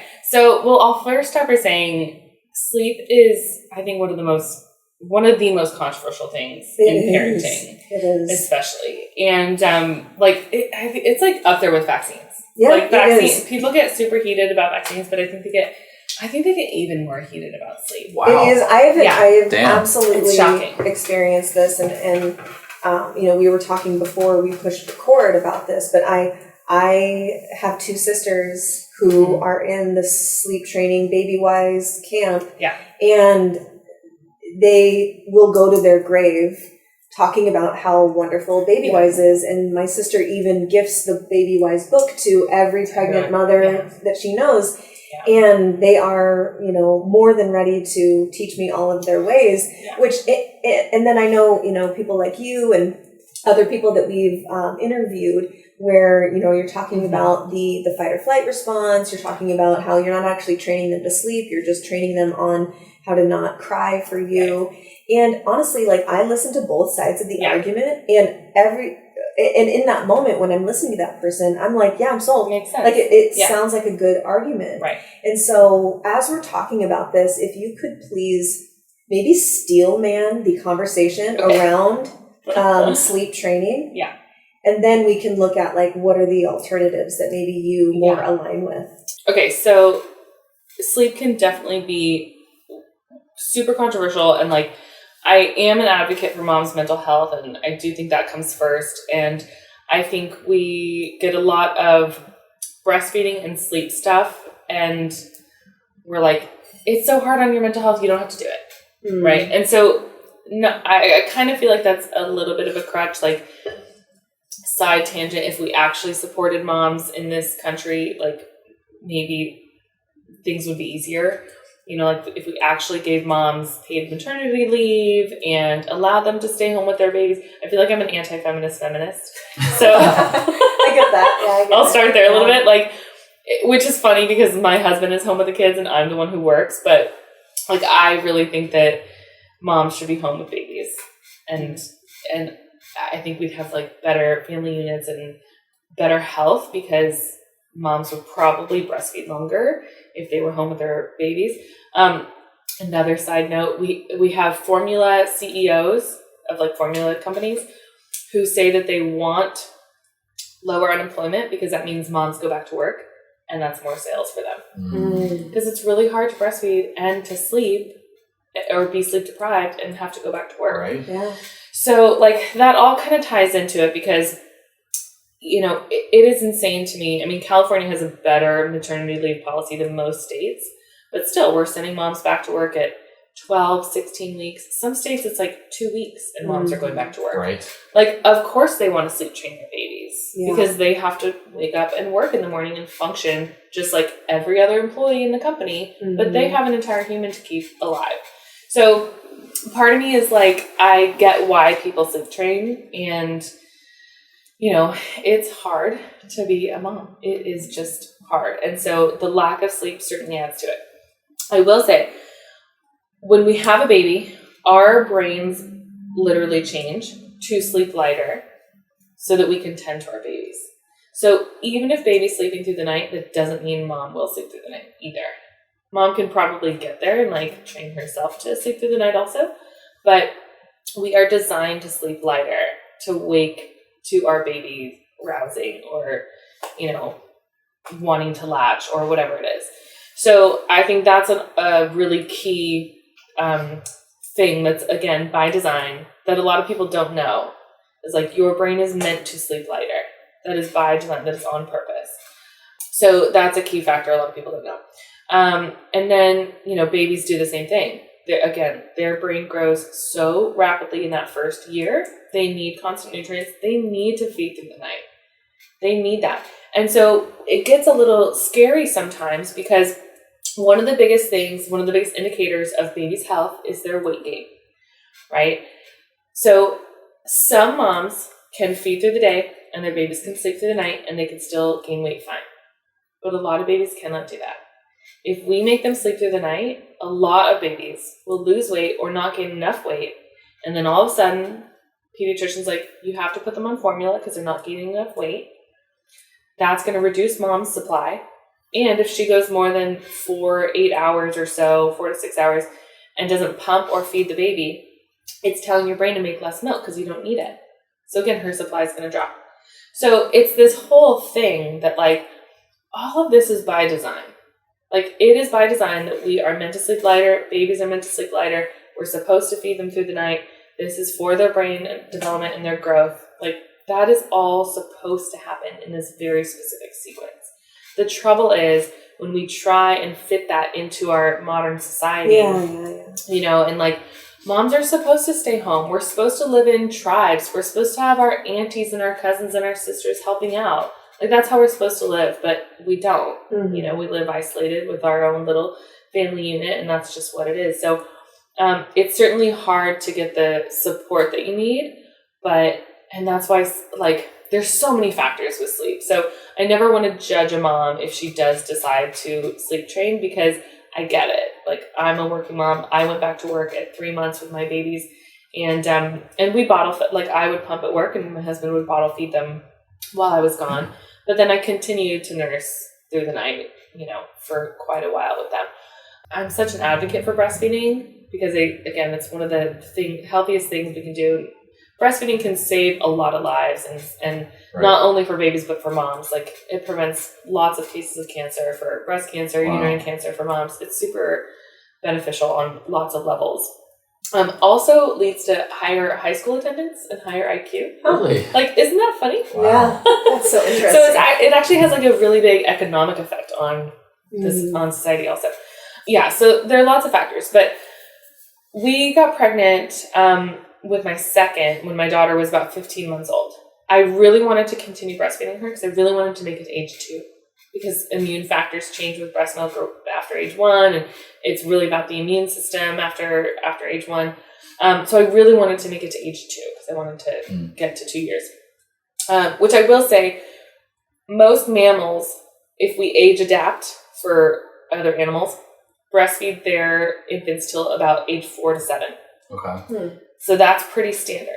So even the WHO says that babies should be breastfed for at least 2 years and beyond. So at least 2. So I like to change the terminology to, some people say if you breastfeed after age 2, that's called extended breastfeeding. I think that should be what's normal, and anything prior to that should be called early weaning. Yeah, I was gonna say what's normal. Say you choose breastfeeding and you're not using formula. Yeah. What's the average drop off? That's a really good question, and I forget the U.S. numbers. It's about, so somewhere around 86% of moms initiate breastfeeding in this country. By about 6 months, that drops to, I think, somewhere around 56% of moms are breastfeeding. And then at a year, that drops to about 30-something. I just taught in Australia to a group of chiropractors, and I was looking up their stats, and they're even worse there. So there, that 12-month mark drops to like something like 6% of moms are breastfeeding at 12 months old. So that means the other 94% all weaned and are no longer breastfeeding. So, we can do better. We can certainly do better. And again, there's just so many benefits to breastfeeding. Like, the list is so extensive. So I think if we can support moms more in that process, then it would help lots of things. So I got pregnant when my daughter was 15 months. I continued to breastfeed her through pregnancy, which some OBs will tell you not to do that because breastfeeding can stimulate contractions and potentially put you into labor too early. For most healthy pregnancies, that's not the case. You can continue to breastfeed just fine. So I breastfed through that pregnancy and then had my son. I had him at home. It was a beautiful birth. My husband caught him and we were back in bed in minutes. It was like so magical. Wow. It was such a great birth. And he was a breastfeeding champ and no issues, no struggles with him like I did the first time, probably because I had a medicated birth the first time. It was really long, really difficult. And so I continued to breastfeed her, and it was great because I would breastfeed her first thing in the morning. She would take care of all the engorgement because when that milk first comes in, it's like, you've got like porn star boobs. It's like, ow, these actually really hurt. My husband was like, cool. I was like, no, don't touch them. Let's not go. So she would take care of all the engorgement, and then breastfeeding him was easier. And we continued to tandem nurse, and I breastfed her for 3 years. And then weaned her when she turned 3, and then same with my son. Breastfed him for 3 years. And during that time, so when I was pregnant with my son, I was, still breastfeeding my daughter, and she was wanting to nurse all night long. And I was pregnant, and I was working, and I was like, I am so tired, tired to my soul. I'm so tired. And so I was like, I have to do something. So I tried a couple things. I tried just talking to her and asking her to sleep through the night. That didn't work at all. So I found a gentle sleep coach, and we hired her. And she really walked us through like natural cycles and rhythms of how the brain and sleep cycles work and at what age is appropriate for certain timed cycles. And so we found that if we put her to bed at a certain time, there's a little cortisol surge. And if you put them to bed during that time, it makes babies wake too often and wake too early. And so we played with this timing and found this like sweet spot. And that's when we would put her to bed. And then she started sleeping through the night because it was really working with her brain rhythm. And what age was she? Sorry. She was 1.5 years when we did that. Okay. So, I really think for at least the first year, babies need to eat through the night. So once she was 1.5 years, I was like, okay, we're at an age appropriate time. We can night wean. And so she started sleeping through the night, and it was a very gentle process. And so it wasn't a cry it out process. So cry it out is like usually where people will put their babies down, sometimes in another room or the same room, and let them cry until they fall asleep themselves. And usually what happens, they are crying so hard, so long that they get so exhausted they fall asleep because no one's coming for them. And so it trains their brain that I better be quiet because nobody's coming for me, which I think is so tragic. I think it's so sad. Yeah. Interesting. We have a dog, and like we tried to crate train her, and it broke my heart. I was like, I can't do it. So like maybe it's just us, and maybe I'm too much of a softie, but I think for human babies, they really need that initial primal feeling of safety from those early days and weeks and months. And if they don't get that, I think it creates lots of issues later on. The other thing that happens is a lot of people will swaddle their babies to sleep. So they'll like wrap them like a burrito in those swaddle blankets. Couple things. It's going to retain the Moro reflex. So if they're not able to activate that startle reflex because they're swaddled, they're probably going to hang on to it. And then again, that Moro reflex can create issues later on. This is so crazy because everyone in my family is like, what, you don't have a swaddle? Swaddle. She needs swaddle. Everyone is like obsessed with swaddling. Everyone's obsessed with swaddling. And it's so interesting because like a lot of cultures do swaddle, but I think putting baby in a carrier on you is like swaddling but better because they're on you. And swaddling does make them feel really like cozy and compressed like they're back in the womb. Sounds great. But the thing with swaddles is now they can't move. It also sets up baby for potential hip dysplasia, which is where the hips are too shallow and not deep and secure. Because if their legs are swaddled straight, they're not going to develop these deep hip sockets that are secure. So there is a risk of hip dysplasia with swaddling also. And, you know, people are like so into swaddling, but babies want to swaddle themselves out usually. And this is another controversial thing with sleep too. I think babies should sleep on their stomachs. I think adults should sleep on their stomachs. Great. I do. So if you have full cervical range of motion, you should be able to sleep on your stomach and have your head rotate. Should be fine. What happens when you sleep on your stomach? Your heart is heavier than your lungs. So your heart's going to be forward. Now your lungs can expand better because it doesn't have the weight of the heart on them. Also, the back of your ribs move more than the front. So if you're on your stomach, the back of the ribs are going to expand. You're going to breathe better. You're more likely to sleep with your mouth closed if you're on your stomach. If you're on your back, how many times do we see people with their mouth open? So sleeping on your stomach, I think, is actually a beneficial thing. Animals in the wild sleep on their stomach or in the fetal position because if they get attacked by a predator, their vital organs are protected. So it gets us into that like primitive lizard brain when we're sleeping on our stomach or fetal position. So there's a reason we call it a fetal position, right? Sure. Babies should probably continue that.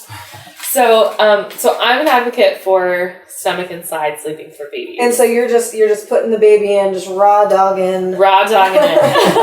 Just open. Right. They have little jammies on, but that's it. That's it. Okay. So if a baby is on their side or stomach, it is not safe to swaddle them. It is not safe because then they can't move if they get stuck in a position they can't breathe. So I really think, and then if they do startle, they're on their stomach. So they're startled and then their arms can't flail. They're going to stay asleep longer. That's so interesting. You never see people laying babies down on their stomach. Except in the NICU. Oh. In the NICU, all babies are put on their stomach. Why? Because it's more protective. Wow. But then they tell you not to do it. Yeah, but literally every baby in the NICU sleeps on their stomach. I can see how the early motherhood confusion on all of this stuff.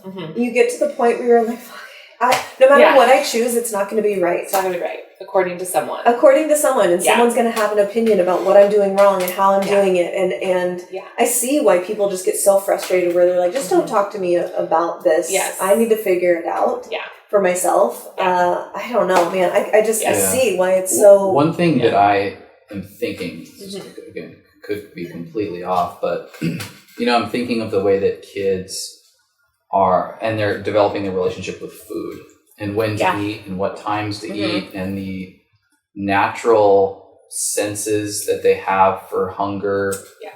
And our culture and our world, it's not just parents, it's like, your 3 meals a day. Kids' food looks like a very fixed box of what you can and cannot eat. And eat at these times, eat at these amounts, and whatever you are saying or suggesting you're feeling as if you want to consume or don't want to consume, throw that out the window. This is what you're supposed to be doing. Right. And I can't help but wonder if that stifles the incredibly important relationship you have with your own hunger cues, your own cues of needing key nutrients and micronutrients as you evolve. And we all have to relearn this shit as we become healthy adults because we've been so fucked up by how we eat and approach food. We have no relationship with nutrition. Yeah. And so I'm looking at this in the realm of sleep and curious if there's any sort of like argument for the over swaddling that might stifle certain intuitive nudges that the child will have for something that they need from mom and dad. Sure, absolutely. And so that's another thing that a swaddle does is, it might make babies sleep longer, but what if they're hungry? Right. And then they're not tapping into that cue because they're swaddled and they're like cozy asleep. And then they're going to wake up starving.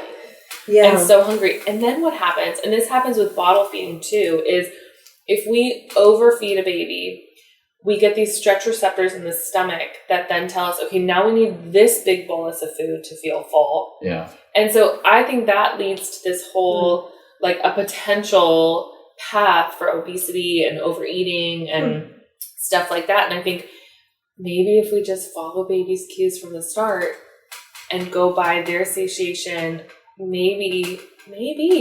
Yeah. I don't know. Yeah. I don't have all the research for it, but it makes sense to me. Well, I think that's really compelling on the overeating habit, because even in adulthood they say, hey, if you're going to be prone to overeating, don't prolong fast. Right. Because you're going to ultimately like bypass satiation hormones and eat beyond full. Yeah. And so I building that, because I'm someone who just like, if it's on my plate, it's going down. It's just nonstop. I bypass all like fulfillment, satiation notifications that my body might be giving me, and I can't help but think like, damn, that start early. Like, I know, right? Jesus. Yeah. Well, like, so that's kind of interesting. Like, I like to look at that kind of stuff too, because like I was a C-section baby. I was bottle fed, and like I've always had a super fucked up relationship with food. Like, I grew up in the 90s, 2000s of like diet culture and like count your calories. Well, especially in competitive cheerleading, I'm sure it was very much a thing. Low fat everything. Low fat everything. Like, Yeah. So that was like,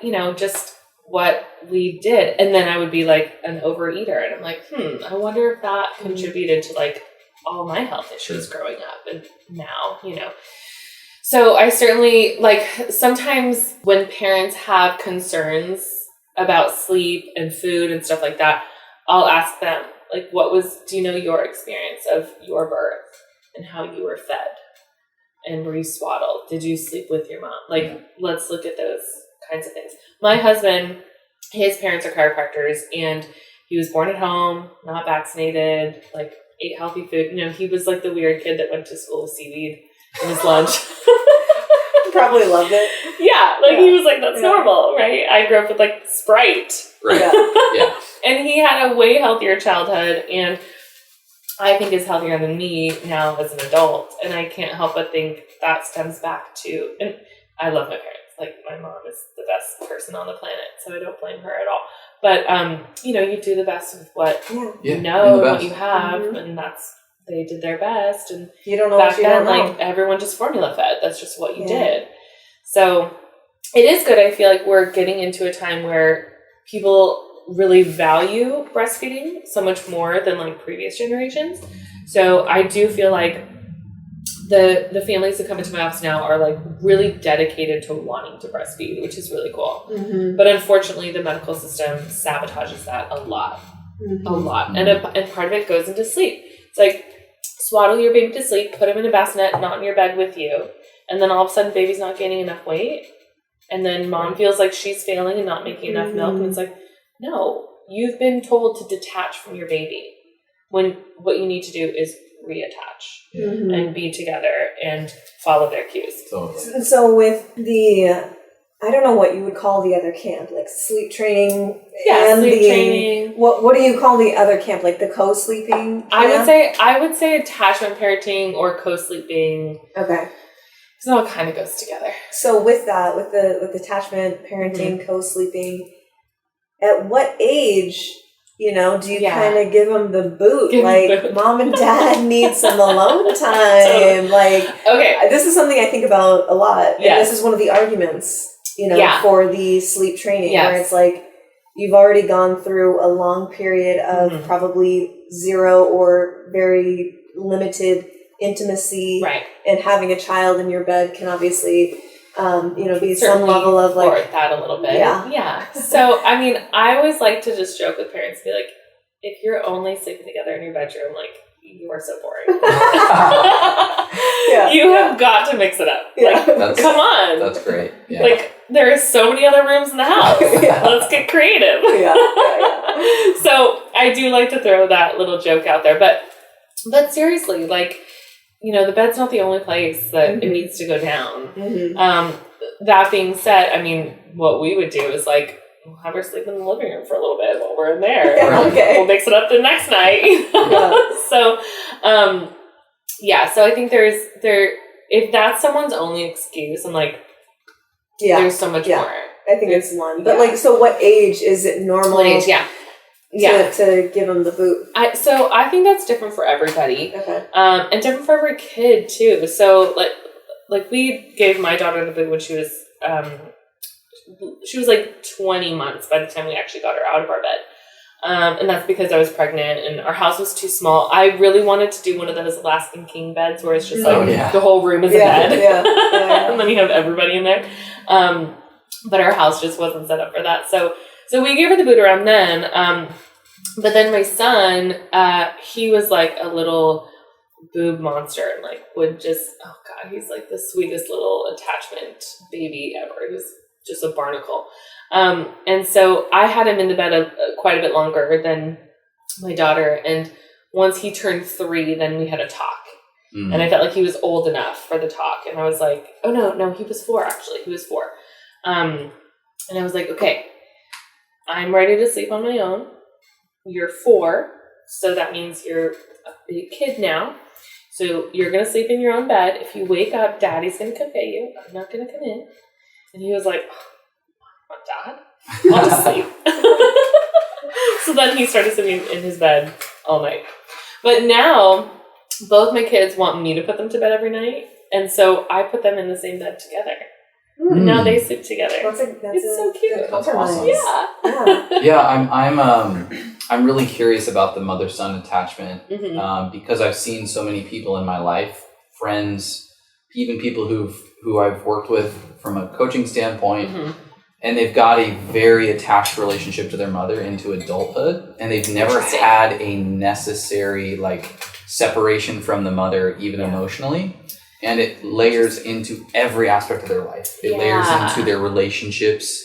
It layers into their how they show up at work. Anytime there's challenge, there's a default to wanting to fall back into the mother's arms or whoever they've identified as the mother in their life. Yeah. And it's interesting because there was never necessarily this relationship between mother and son at a certain point. I'm not saying it needs to be 4 years old, probably more like a teenager. Yeah. Where the relationship goes, nope, I'm a man now, and I will take responsibility for the shit that's happening in my life and not resort to mommy taking care of me or coddling me or telling me that I'm okay. So it's like a rite of passage. It's a rite of passage that's obviously like very absent in masculinity altogether. Yeah. But, and then we see it a lot in the relationship space where you can almost predict at times the relationship between the male figure and his mother based on what's showing up in the dynamic of the relationship, where there's this almost subconscious grooming of the romantic partner to be motherly in some way, and then it, of course, crushes sexual polarity and relationship dynamics and all these other attributes. And I'm curious from your perspective how you see specifically the mother-son relationship at a young age playing into potentially some of that. I think the rite of passage is more like somewhere between 18 and 20 something. But if there's anything in early childhood that, mothers can either be aware of or something you've seen or witnessed in that relationship. So that's so interesting. And what it makes me think of is like with a daughter, once she gets her first menstrual cycle, that's kind of like her rite of passage to like, okay, now you're on your way to becoming a woman. And I think that a lot of mother-daughters probably fight around that time too. So I kind of feel like the boys miss out on that because they don't have that same process in their life, right? And part of me thinks that like that should really be the dad's role to step in and have those like now you're a man talks. Yeah. Because we know there's all that research about like I'm probably gonna fuck this up, but like the men who are in prison usually like didn't have a dad presence in their life. So I really think that having a strong father role is really important. And it's funny because my husband and I have very reversed roles, like reverse traditional roles. So it's kind of weird. We have to really work on like staying in our masculine and feminine. And I really think that's his role to like show him how to be a man. Yeah. And I think you can still have like a good bond and attachment with, a mother-son, but there definitely needs to be like a separation. And for me, I think having the close bond as an infant and like a young kid, I think creates a more secure attachment going forward. Like I'm curious, all those guys who have the mother issue, Did they co-sleep? Did they breastfeed? Yeah. How bonded were they as infants? And Yeah. is mom now trying to make up for it? Interesting. Now that they're losing their son and he's becoming a man, and now she's trying to grasp at keeping him. Like almost like an overcompensation for what was lost as an infant. Yeah. Yeah, and I don't know the answer to those questions. I will say that oftentimes the relationship dynamic of the mother and her husband or mother and father is that it's a more dormant masculine counterpart in the marriage where mom wears more of the masculine roles, makes decisions of the household, sets the rules. Or dad isn't even there. Right. Or maybe dad's not even there. In the cases that I'm familiar with, it's more of like the dormant, passive, very passive father. Yes. And so most of the parental interaction growing up was with mom, both from where do I need nurturing as well as what are the rules here in the household. And dad was more of just like kind of that distant dad. I think it's called the Boy Crisis. I want to say the name of the book. It's so freaking good. It's called I think it's called The Boy Crisis, but anyway, I can look it up. It's fascinating about some of those statistics you were alluding to around presence of the father in the household. Yeah, that is fascinating. And I mean, I think so much goes back to infancy and like listening to the work of like Gabor Mate. And I mean, oh my gosh, I listened to him when he was on Joe Rogan and he was talking about, you know, how like his mom had to give him up when he was like 1 to like survive the Holocaust. Yeah, she was like a refugee. Yeah, like what are we doing in these early years to create this sense of security for men moving forward? So I don't know if I have the answer, but I mean, I think so much goes back to that. Right. And I think we also live in this world of like, smash the patriarchy, women can do anything. And I'm like, I totally believe that. Yeah. I do think women can do everything, but I think it's really important that we stay in our feminine. And like, I remember when I first started in practice, I was getting coaching advice and like a lot of my mentors were men and I was trying to do it like them and it just wasn't working. Like it just didn't feel right. And then once I realized like, I need to do this my way and feel feminine in it and flow with it, that's when my practice really took off because it felt more authentic and I wasn't trying to like charge it like the guys. Cause I was like, I can't do that. Like I do have a lot of masculine energy in me, but it didn't feel right trying to like push that. And so I think that's a big thing too. Like we get into these modes of like super mom, like mom does everything. Mom takes care of the kids and makes all the decisions and does everything for the house. And it shouldn't be like that. I don't think it should be like that. It should be a partnership and the man should take the man role, you know, and I think that's really important. Yeah. And that's something that like my husband and I are constantly trying to work on because we do have these reverse roles. It's really hard. It is really hard. Like I get chiropractic students all the time.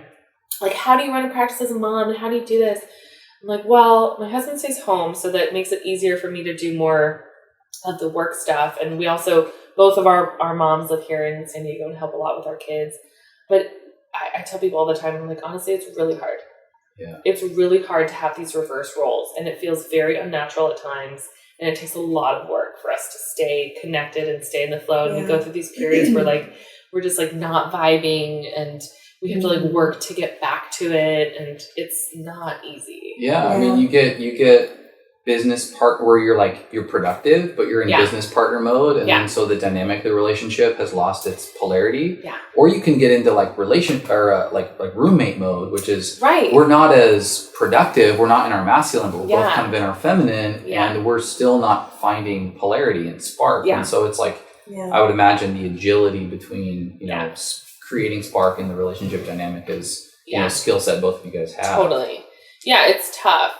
But I think that's where like some of this stuff might, happen for the like mom son complex is like how much of that mom is trying to live in her masculine and not stay in the feminine, and same with the son, like becomes this weird thing. I think, I've had conversations, and we can, move this to another direction, but the mom might even project some level of masculine deficiency that she is feeling onto the son, such that the son can actually create a masculine representative for her in life. Yeah. Because a lot of these fathers are quite passive, removed, and there's not that sort of like traditional male presence in her life, that she might in fact project some of that need onto the son who's pseudo meeting it. Like I don't have a partner, so my son is my tiny boyfriend. Exactly. Yes. Like I'm trying to make him the husband that my husband's not. Yeah. Or because you don't have a husband. Or if you don't, or a partner or whatever. Right. Yeah. Which I think also goes back to like, again, like this feminist movement of like, let's put all these women on birth control for liberation. And now we know like that makes them not as attractive to strong men. Right. So now are these women all picking these like weak beta boys, you know, and then they're having a son and they're like, let me create the husband that he's not. Yeah, interesting. Yeah. I don't know. It's just, I think it's a whole thing that ties in like culture and attachment parenting or any parenting styles, and I think it's a big picture. But bringing it back to the you know ethos of this conversation, it's very complex to solve downstream issues. You know, we've got flooding downstream, right? But if we go all the way up and we're looking at birth, and we're looking at early childhood development in relationship to mom and dad, Jesus, how many not just problems are we going to prevent, but the effort to solve those problems gets very challenging because we're like, what started this? How do we get to the root cause when there's a million factors both on the macro and the micro in each one of these cases? And man, I can't help but having just even the intention of focusing on this critical component to birth and kind of the flexible you know, time around there as being where we should focus and probably save ourselves just God knows how much time and effort. For sure. And, you know, like you said, going back to birth, I think that if moms feel empowered by their birth, which so many don't, that's going to totally change the way they parent. Right? Like my first birth did not go as planned that home birth. It was super long. We ended up in the hospital. Like I had fentanyl in my epidural. Most epidurals have fentanyl. People don't know that. And my daughter was really shaky. And I was super anxious. I fell into postpartum depression and didn't even realize it till I was out of it. Like it was this whole haze of this birth. It wasn't what I wanted. I felt super defeated by it, especially who I am. Like I'm in the birth world and like I'm this, you know. Probably some sense of like a story that you're telling yourself, like I failed. Yes. Like I felt like I failed at birth. And then breastfeeding was really hard with her. And, you know, I became this like super anxious parent that I didn't want to be. And even like my mother-in-law would come over and I'd be like, you can't hold the baby. Like nobody can hold a baby because you won't hold her right. You know, like looking back, I'm like, that made no sense. But in the moment I was so disempowered that I felt like I needed to keep this like tight attachment. Like nobody else knows how to do this. And then I was like mad that nobody was helping. It made no sense. And then with my son, it was this beautiful home birth. And I'll share a tiny story. So before I was pregnant with him, I was driving my car by myself and I had the clearest voice talk to me and said, I'm a baby boy. I'm coming soon. My name is Roland. Wow. I was like, I literally turned around. I was like, who's knocking at my car? Damn. And then I have a friend who's a medium and I did not tell her about it. She unsolicited came to me and said, you're going to have a bump by January. And I was pregnant like December, like the next month. And we didn't find out what we're having. I don't do ultrasounds in pregnancy. So like we didn't know boy or girl, and went into labor and, you know, it was a very straightforward labor, pushed him out over the toilet. My husband was like narrating it. He was like, the head's out, the head is out. And then one more push, he came out and he goes, balls, those are balls. And I was like, that's Roland. It's him. I knew it was him the whole time, but it was like, you know, confirmation that he came out. So, and then we were back in bed and like did the breast crawl. We did a cord burn. So we didn't cut his cord, we burned it. So I think that's another like, you know, metaphor of like this connection with a baby, especially a boy. And very often we clamp and cut the cord really soon. That placenta is this beautiful organ that your body created out of nothing. Like it's the only organ that you just make. Yeah, you just incredible. make it and then you get rid of it. So we left the cord attached for a long time. Baby gets a ton of their blood back from that placenta, which is a lot of their weight also, which goes into like breastfeeding if babies lose weight. So we did a cord burn instead of a cut. And some people say that babies feel the cut because it's like a sharp severing. And that umbilical cord is so metaphorical and spiritual, and like that is your connection. That's your life source to your mother. That is how you survive. And so we did this slow burn, which was like this slow, beautiful process of disconnection. It's warming and like beautiful. And so we did that since we were home instead of a cut. And like, to me, you know, I don't know if that is related to these, you know, mother-son things, but I don't know. Maybe it is. Like, to me, I feel like, oh, we had this beautiful connection and now it's this slow disconnection. And it just is this continuum, you know? Well, if nothing else, you know, it would be hard to, I guess, conduct a study and, you know, really look at that under the microscope. Right. But if nothing else, it speaks to the intention of you and your husband learning from the first experience and like, what would we change if we could, you know, how can we put intention into this to, as much as we can, create the experience, the empowering experience that we want.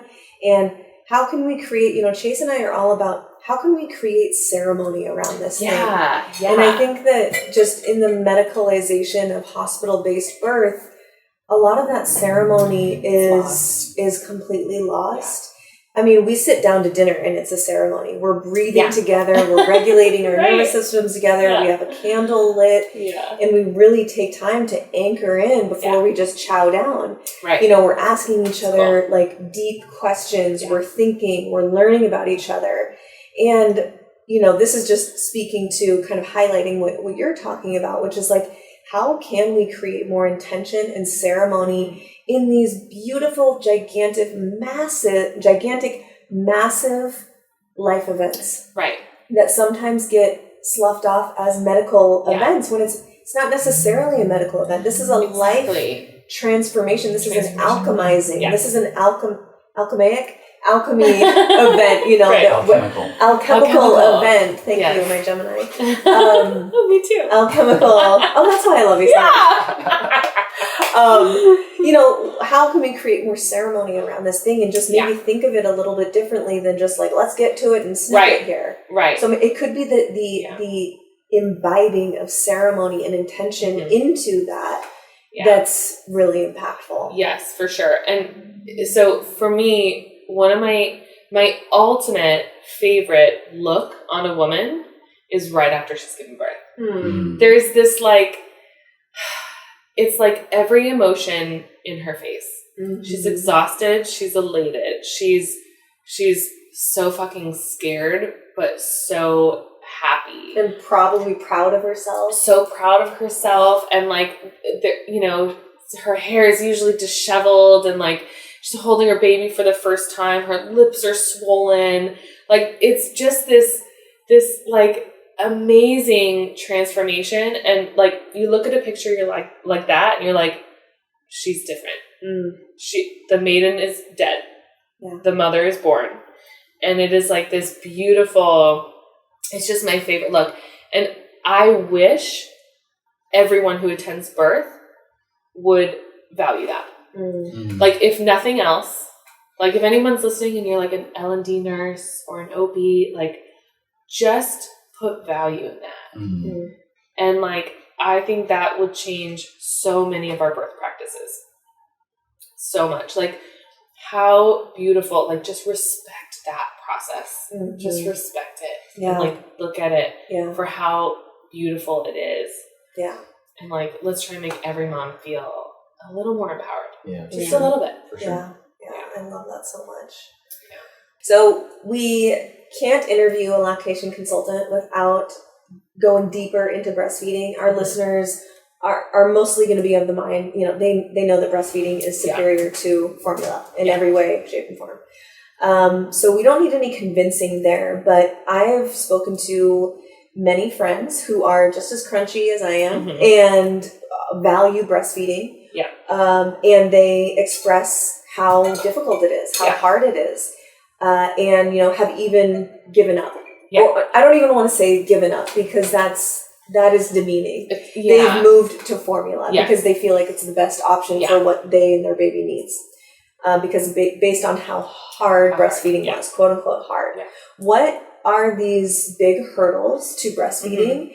And for each of these hurdles, how do you support your clients through them? Great question. So you know, as hard as birth is, I think breastfeeding can be even harder, especially because we are not super supported in, you know, this society. So the continuum of birth to breastfeeding is, I think, where we get the majority of the hurdles. So, for example, I'll just run through a little bit of the list. Pitocin is going to dampen the baby's suck reflex. So if mom's given Pitocin in labor, which is that synthetic oxytocin, which gets labor going, is going to dampen baby's ability to suck at the breast. So now they're not going to pull as much milk. It's going to be harder for them. They're going to get exhausted. That can lead to them losing weight or mom's milk not coming in. So that can be a challenge there. An epidural is going to reduce baby's neurological behavior. So that breast crawl, that ability to physically get onto the breast and latch on is going to be diminished. And like I said, a lot of people that don't know, there's usually fentanyl in an epidural. It does cross the placenta. We see it in baby's behavior. Lots of studies on that. Something as simple as an IV. An IV in labor is going to do a couple things. It's going to inflate baby. They're like a sponge absorbing all that fluid. In the first day or so, they pee a bunch of it out, and then baby loses too much weight when actually that's normal.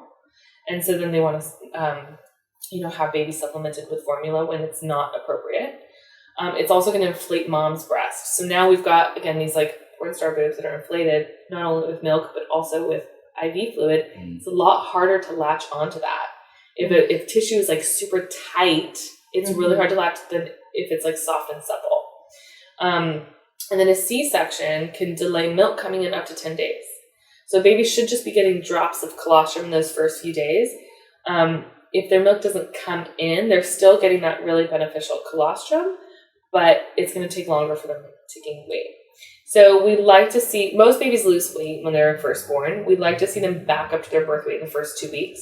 But if you have any one of those things on the list, it's going to potentially be harder to get there. There are some really good studies, long-term studies on epidurals and how that affects breastfeeding. And we know the first 6 weeks of breastfeeding is the hardest. And that's usually when moms give up because it's too challenging or it hurts or their milk didn't come in or, whatever it may be. And this is for across the board, women who maybe give birth at home and in hospital? Yeah. Okay. Yeah. Well, probably more hospital because at home you're not going to have access to an epidural or Pitocin in labor. So, most of this is from hospital births, which is another reason why home birth and midwifery care is literally life-saving. So, if we have all those hurdles, that's going to potentially affect mom's ability to breastfeed comfortably and easily. But those studies also say all of that resolves by 6 weeks. But the first 6 weeks is the hardest, and that's usually when moms, quote, quit or give up or go to formula because it's hard. And then on top of that, if they're not getting the support and they're not told that these things that they had in labor can affect breastfeeding, now they're set up to fail, right? And so it's so hard. And so that was part of, I think, my struggles with my first is I had Pitocin, epidural, and IV fluids. So breastfeeding was really hard. And again, my daughter was super shaky. Like she was like coming off of fentanyl.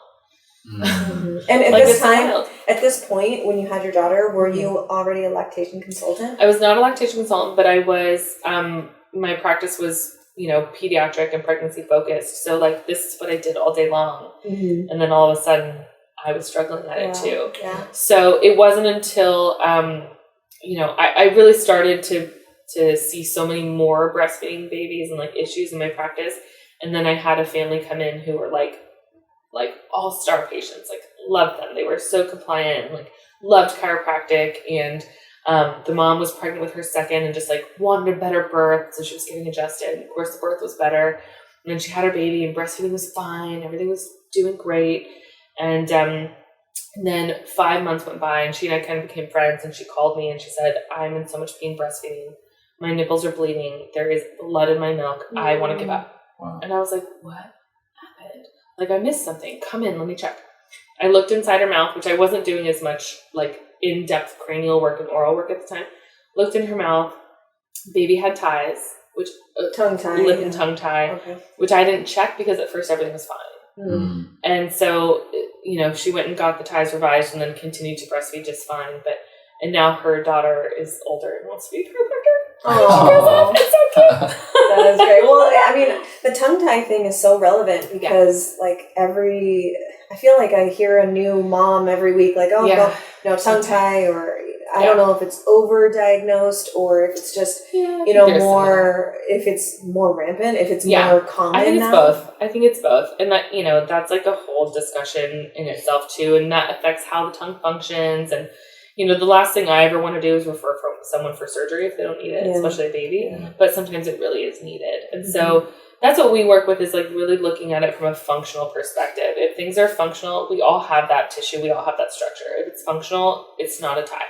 We leave it alone. But if it's there and it's causing dysfunction, then we move forward and we work with a really great local dentist who does a fabulous job. But if baby is having a hard time latching, I think some people can go straight to there must be a tie. Yeah. Okay, let's look at this. Maybe we'll get it released. When, tying back to our initial part of the conversation where you're talking about the palate. Right. And so getting into someone like yourself, can maybe be definitely beneficial in the beginning, where you can look at that and see what is actually affecting it. Is it neurological dysfunction because of the birth? Is it cranial distortion because we got some asymmetrical molding of the head when the baby came out? There's so many more factors than just that tissue. So that's the thing I think, especially if there are any chiropractors listening, start breastfeeding support groups in your office and bring other providers in, because in our office, we have all these different providers that look at it. We all have a slightly different lens, and then we work together to decide, is this functional? Is this something that can resolve or not? And usually what I see is, if mom's had that super highly medicated birth, it might not be the tie. It's that all that stuff has to resolve. But then in that time, is mom swaddling and trying to get baby on a sleep schedule and not feeding on demand, and then baby's not gaining enough weight? It's not a tie. It's these whack ass cultural parenting practices that create more disconnection and can foster more weight loss for the baby. Well, the way that I'm starting to see it and think about it from what you've shared is we are, having baby is here, great, exciting, love it. We're trying to fit baby into a modern work day or modern waking and sleeping schedule, because we all run our lives by schedules and timing and this and that. And then, the baby gets labeled as this or that, not a really good baby or whatever. Yeah. When it's actually you're fitting a child, a baby in, and all they have is instinct and reflex to communicate. And we're trying to fit them into this mold that works for us. Right. But then I also see the perspective from women who are working mothers and want to train and get on a schedule. And so I see both worlds. And if someone's listening and no matter which side of the argument, the conversation you fall on, it really comes back to with intention, looking into both sides of everything. We're talking about sleep, we're talking about breastfeeding, we're talking about vaccines. Yeah. You don't know until you inform yourself, until you dig in and with intention make informed decisions. Yes. Then you can truly say, we did what was best for our family. And then you can just go to sleep at night knowing that's what's best for you, and you're choosing it intentionally, not necessarily just fitting into a mold of what everyone else around you is doing. Exactly. Yeah. And that's the thing. There's so much pressure. I mean, I had someone in the other day who, she was out with a friend, and her mom and her husband were there, and the topic of circumcision came up, and she was like, yeah, we're not going to do it. Or I think she was changing baby's diaper and the person overlooked and was like, your baby's not circumcised? And she was like, yeah, we chose not to cut that skin off. I think it's there for a reason, right. And like the friend started berating her on how she should circumcise. And then the mom got on board and was like, yeah, you really should. Yeah. And like just these pressures that we get from other people on like how to do things. It's like, that's another thing we didn't even touch on. It's a whole other topic, I know. But it goes back into like, I believe babies are born perfect. We are designed perfectly.